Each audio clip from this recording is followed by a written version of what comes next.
Nifty ने आज अपना क्लोज किया है 24,773 पे। जो पिछले दिन के आप अगर देखते हैं तो लगभग लगभग उसी के क्लोज के आसपास आके मार्केट ने अपना क्लोज दिया है। यहाँ पर हमने जिस प्रकार पिछले बार हमने बातें किए थे कि मार्केट एक बहुत शानदार मूव ऊपर की तरफ दिया, एक बड़ा गैप अप 18 तारीख को खुलता है, फिर मार्केट सीधा नीचे आता है और फाइनली मार्केट यहाँ पे एक चैनल क्रिएट करता है। ये चैनल जैसे क्रिएट करता है ये चैनल ब्रेक भी होता है, फिर एक नया यहाँ पे कंसोलिडेशन एरिया तैयार हुआ। इसके बाद फिर मार्केट ने यहाँ पे एक एक करके पूरी तरीके से मार्केट को साइडवेज के तरफ लेके गया। फाइनली इस बात तक मार्केट ने अपना काम पूरा किया।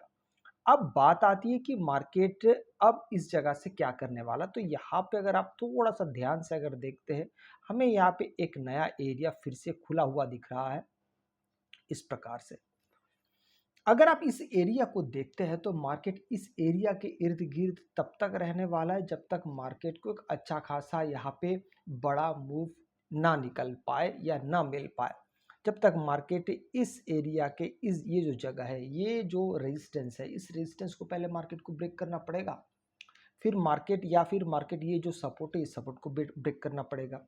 ये तो हो गई बात की एक पहलू। दूसरी पहलू अगर देखते तो मार्केट इस प्रकार से भी आपको ऊपर जाता हुआ दिख रहा है।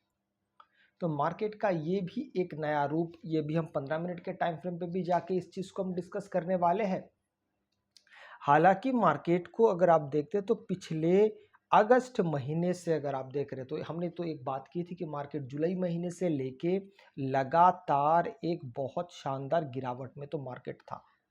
फिर मार्केट एक गैप अप के कारण मार्केट में फिर अब मार्केट थोड़ा बहुत हमें साइडवेज दिखने में नज़र आ रहा है। अब ये साइडवेज का जो माहौल है ये कब तक रहेगा, ये भी बहुत एक बड़ा सवाल है। ये जो साइडवेज का जो माहौल है आपको ये कब तक दिख सकता है। तो देखिए, इसमें कोई पर्टिकुलर कोई डेज नहीं रखा हुआ है। हालांकि हमने ये साइडवेज को पूरी तरीके से इतने बड़े इलाके में हमने बिल्कुल भी हमने तय नहीं किया है। इस इलाके को अगर आप देखते तो लगभग ये 600-700 पॉइंट का इलाका है, लेकिन ये इलाका काफ़ी बड़ा है और मार्केट उस इलाके के हिसाब से बिल्कुल नहीं चल रहा है। मार्केट यहाँ पे सिंपल अपने ट्रेंड लाइन को ही फॉलो करते जा रहा है। अगर आप ध्यान से देखते हैं तो मार्केट सिर्फ और सिर्फ अपने ट्रेंड लाइन को फॉलो कर रहा है और कुछ भी मार्केट स्पेशल नहीं कर रहा है। मार्केट जैसे जैसे ट्रेंड लाइन क्रिएट कर रहा है उस ट्रेंड लाइन के सहारे मार्केट धीरे धीरे ऊपर और नीचे होने की कोशिश कर रहा है। अब यहाँ से अगर देखते हैं तो मार्केट जिस तरीके से काम कर रहा है, हो सकता है एक दो दिन मार्केट थोड़ा सा और नीचे आने की कोशिश करे और आपको ये जो लेवल है इस लेवल तक मार्केट आ जाए। इस लेवल तक आने के बाद फिर मार्केट दोबारा थोड़ा सा यहाँ पे बुलिश होने की कोशिश कर सकता है। इसको अगर मैं आपको 15 मिनट के टाइम फ्रेम पे अगर दिखाऊं तो आपको यहाँ पे क्या क्या चीज़ें समझ में आने लगता है। तो देखिए, यहाँ पे हम 4 तारीख से लेके और आज 8 तारीख तक का अगर हम डेटा देखते हैं तो हम यहाँ पे बहुत आसानी से ये जो ट्रेंड लाइन ऐसे बनाया है और एक ट्रेंड लाइन जो ऐसे जा रहा है, इसको बहुत आसानी से हम इसको टैकल कर सकते हैं। जैसे आप अगर देखेंगे तो 5 तारीख की जो अम, मध्य दोपहर था 12 बजे के बाद एक यहाँ पे उठान आया। आप देखिए, यहाँ से मार्केट में उठान आया है।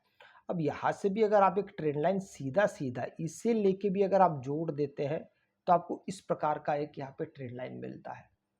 तो यहाँ पर कहने का अर्थ क्या हुआ, इस ट्रेंड लाइन को आप ऐसे भी अगर जोड़ देते हैं तो इसके बाद सेलिंग ही लिखा हुआ है। लेकिन मार्केट देखिए, सेलिंग कब तक सेलिंग नहीं आया, मार्केट इसके सहारे काफ़ी दूर तक चला।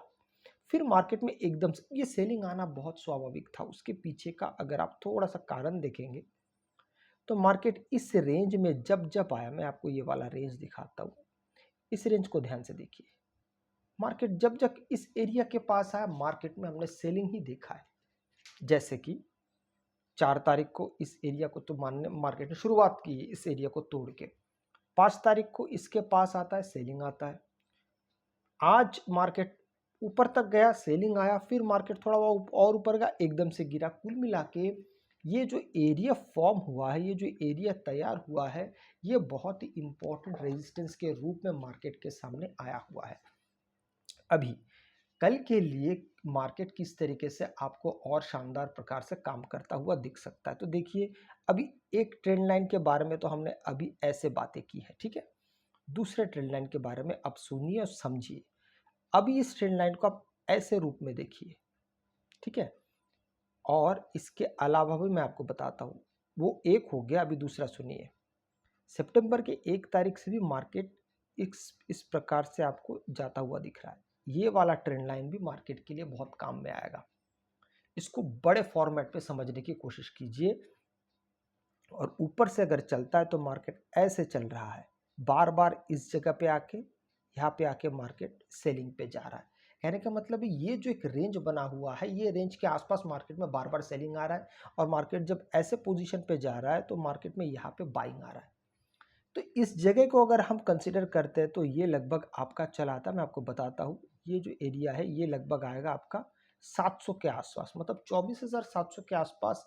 इस ट्रेंड लाइन को मार्केट अगर फॉलो करता है तो फिर इस एरिया में एक बार दोबारा बाइंग आने की संभावना रहेगा। देखिए, ट्रेंड लाइन में सबसे उत्तम 15 मिनट है। ट्रेंड लाइन को बहुत अच्छी तरीके से देखा और समझा जा सकता है। तो 15 मिनट के हिसाब से मार्केट एक बार 24,700 के पास आके जरूर एक बार वहां पर वापसी की तैयारी कर सकता है। ऊपर की दिशा में अगर हम बात करते हैं, मान लीजिए वापसी कर भी लेता है, ये जो एरिया यहाँ से अगर मार्केट वापसी कर भी लेता है, तो ये जो जगह फॉर्म हुआ है, इस प्रकार से जो मार्केट आपको भी नैरो बनता हुआ दिख रहा है, तो संभावना होगी कि मार्केट कल फिर से इसी, जैसे आज मार्केट में गिरावट हमने देखा है 840 850 के आसपास से, तो उस जगह से मार्केट आपको दोबारा फिर से इसी एरिया के पास जैसे मार्केट पहुंचेगा, तो थोड़ा सा यहाँ पे आपको, ये तो 872 के पास से मार्केट वापस आया, कल अगर मार्केट उस एरिया के पास पहुंचता है तो 830 840 से मार्केट वापसी की तैयारी कर सकता है। अगर वापस नहीं होता, अगर वहां पे कोई ऐसा बेयरिश कैंडल फॉर्म ही नहीं होता, तो संभावना रहेगी कि मार्केट उस एरिया को ब्रेकआउट करके ऊपर निकल जाए। आपको अगर वीडियो अच्छा लगे तो लाइक शेयर सब्सक्राइब जरूर कीजिएगा। आपसे मैं अगले वीडियो मिलता, तब तक के लिए जय हिंद।